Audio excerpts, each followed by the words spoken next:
Well, thank you very much, Dr. Abla. Let me start by thanking ECS for always being a center of objectivity and credibility. I remember ECS very early on pushing for monetary reforms on inflation targeting. And when I joined the central bank after the IMF, we started actually implementing a lot of that. So again, at the forefront of pushing reforms for countries. And thank you for the guests and colleagues on the panel. Greece is an example that is studied extensively by practitioners and policymakers. And there are several similarities, but also a few differences. And let me maybe highlight some of the elements as we talk about Egypt, we talk about, again, the successive shocks, how they have been affecting on the fiscal balance, the internal as well as external balance, and also what are the efforts that are being taken today. A key difference between the case of Greece and the case of Egypt is on the banking sector. The banking sector in the case of Egypt is with respect to the balance sheets and all of that, has not been in the situation that Greece was, and that exacerbated the crisis. So that's a very important distinction between both cases. The second point is when we entered 2020, once COVID hit, we had significant buffers, both on the fiscal side and the monetary side. And this helped us, to a large extent, mitigate the impact on the growth. And that was very, very important. The unfortunate situation is that we were hit right after by the implications of the war, Ukraine, Russia, and how that affected primary products. And Egypt is a big importer of wheat. So that was a key impediment to the continuation of a trajectory which would have been much smoother. And of course, what happened afterwards with respect to capital outflows and so forth. And then most recently, last year, with the impacts of the war in the region. So there is just, as the fellow panelists mentioned, you go on a reform path, but again, externalities push you in different directions. What is very, very important is the agility to basically shift with respect to your policies and be able to move forward. In the case of Greece, there was the Troika. The Troika was definitely the safeguard, if you will, with respect to the financing, but also the monitoring. And let me say that if I go to the case of Egypt, restoring macroeconomic stability was the key objective. And that's why in the last March 6th, when the central bank again tried to overcome the impediments in the foreign exchange market, that was a significant policy action in the midst of this crisis. And it was very, very important, as I mentioned, to restore macroeconomic stability. It was restored in two ways: fiscal tightening, and that is again a similarity with Greece. And second, the monetary tightening, to be able to restore macroeconomic stability and credibility when it comes to the predictability of macro policy. Macroeconomic stability is a necessary condition, but it is not a sufficient condition. It has to be coupled with structural reforms. So that is a lesson in all countries that go through external as well as internal imbalances, that you have to get your macro correct. You have to get the balance between monetary policy and fiscal policy to be able to restore that very important confidence. And that confidence is not just for the investors, but it's also very, very important domestically, because that again affects and anchors expectations, which are key if we're going to talk about growth. So that's the first element. The second element are structural reforms. And let me mention the three pillars of structural reforms, because they are very much linked to how we see the growth story going forward.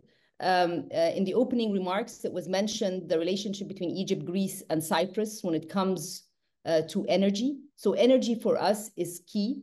And the three pillars of structural reforms include continuing the macro fiscal resilience, and a list of reforms with respect to fiscal policy, taxes, trying to look at the definition of the general government, being more transparent when it comes to procurement, when it comes to also elements related to pension. So there's several similarities when colleagues were discussing the fiscal reforms in the case of Greece. So macro fiscal resilience is the first list of structural reforms. The second is increasing competitiveness and improving the business environment. And here there are many measures that are being taken as well. And then the third is the green transition. So any structural reform that is being done is bucketed under these three categories, because each one of them has an implication on confidence, but also an implication on trying to push some of the sectors which are of interest to us. The green transition is very important to Egypt if we're talking about trying to open up areas for foreign investment, if we're talking about renewables, if we're talking about the green hydrogen, if we're talking about also the food security and water security with desalination. These are very, very important sectors that can push the growth story, but at the same time, they require several reforms from the government side, and that's what's being pushed forward. I want to talk about growth a little bit because last week we published our growth numbers for the fiscal year that ended in June. Growth levels are 2.4%. That's the growth rate. There's a very important retrenchment in public investment. And the retrenchment in public investment is part of the fiscal consolidation and the fiscal tightening. And it was very, very important because, again, it's a cost we pay to be able to restore macroeconomic stability, but also open up the investment opportunities for the private sector. So when you take a look at the growth rate on the expenditure side, you would see a retrenchment which shows that the seriousness with respect to the fiscal and monetary tightening. The last quarter, we showed an increase in manufacturing once again, and that's on the back of the bottlenecks that were related to the foreign exchange and how that was recovered to a large extent after the policies of March 2024. So that's a positive and expected to continue, notwithstanding, of course, the regional situation. Colleague mentioned also that when we work with international institutions, it's not just about the financing, but it's also about the exchange of knowledge and so forth. Egypt has very strong partnerships with the international community. And when we take a look at our structural reforms, we're also doing them in coordination with policy development policy initiatives and financing, be it with the World Bank, the European Union, the African Development Bank, the Asia Infrastructure Investment Bank, and many others. And the idea here is that these reforms are part of our national strategy, but at the same time, they are very much highlighted in our strategies with these institutions. And in addition to the financing, there's also as was mentioned, the technical assistance, the experience, trying always to be in line with international and OECD standards as well. So that is another important aspect of the structural reforms, that they are done in line with our strategies, but also consistent with international practices. Something that we will be doing also and implementing in the period ahead is public investment management systems, so that our colleague, the minister, was mentioning that for different government agencies to get public finance, they had to show their KPIs. That's exactly the monitoring and evaluation of public investments at the ministry's levels, which we are doing as part of the governance of public investment. So there's plenty of similarities in terms of the implementation of policies to overcome as I mentioned, number one, the macroeconomic picture, which is very, very necessary. It's the cornerstone to make all structural reforms make sense, because in its absence, it is going to be very difficult to be able to implement these structural reforms. The second point is to, as was mentioned, reforms are a continuous process, and that's why we already finished a whole list of policies, as I mentioned, related to the three pillars: macro fiscal resilience, the green transition, and improving the business cycle. But also, we are continuing on those reforms. And that is with the World Bank pushing with the doing Be Ready report. With OECD, we have additional lists. With the EU, we have another macro financial package, which would also include several reforms that we were going to do anyway, but at the same time, they are able to anchor expectations with respect to the financing going forward. So there's plenty in terms of what we see, what Greece has done. Also something else, tourism was mentioned, and I used to be the Minister of Tourism for a few years and worked with colleagues in Greece on that sector. And it showed extreme resilience despite the different shocks that have taken place. And when you take a look at the growth numbers, tourism has done well. And that is a sector that we want to push further. And as was mentioned, small and medium enterprises as contributors to that sector. We don't have that as much as we want here, but that is going to be an area. And then also entrepreneurship, startups, and this technology. There's a very important report done by the World Bank called the middle income trap, that countries will not be able to move out of that trap without additional investments in both technology and R&D. And that is, again, something that's worked on. I will end my word with just, a challenge that is mentioned globally today. For middle income countries, indebtedness levels in general are higher than before. And the quest and the call for reforming the international financial architecture to be able to try and see how that can be mitigated or actually complemented with more concessional finance, so that we can overcome the middle income trap, and we can also overcome many of the shocks that are affecting countries, particularly today when we talk about climate and development. Also, there is a very important finance for development, and that is another big topic that all of us are working on as middle income countries. There's a conference coming up in Spain next June. So finance for development is another way to try and see how we can secure financing, be it from the private sector, from international institutions, from domestic resource mobilization, to be able to push that growth that is much needed so that we don't fall back on our development objectives. Thank you. Just reflecting on some of the interventions that were made.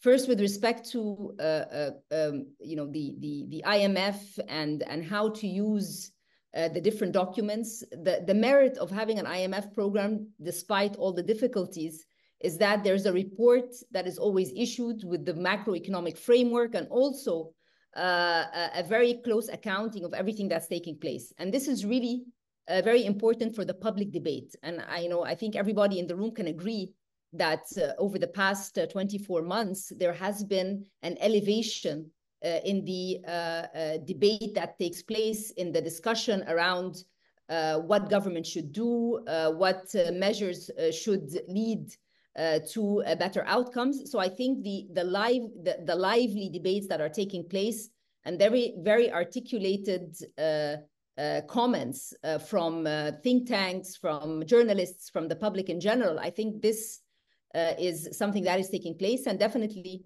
institutionalizing it going forward is something that we can think about. And of course, ECS is one of the centers as well that does provide these diagnostics. There was a mention on the narrative, the story, own the story. And that is very, very important. And that's why just last week on the growth statistics, for the first time, we issued a press release and a note in both English and Arabic to basically account for why or how the different policies are affecting growth and how we see this going forward. So this is, again, one tool, and we will continue every quarter to have a macro report that basically articulates what has happened, but also, as was mentioned by colleagues on the panel, to own the story and to say, even if there are shocks, what explains the deviation from what you have in mind going forward. Coordination takes place in different ways, and the two key priorities for the government with the new cabinet is industrial development, given its importance with respect to growth prospects and private sector investment. And the second is human capital development. And again, our demographic dividend is very different than what is in Greece, but nonetheless, it is absolutely correct that both industrial development and human capital development is not a single ministry responsibility. It is policies which are cross-cutting. And what is extremely important is that the objectives be articulated and each and every ministry fits within this policy agenda or vision.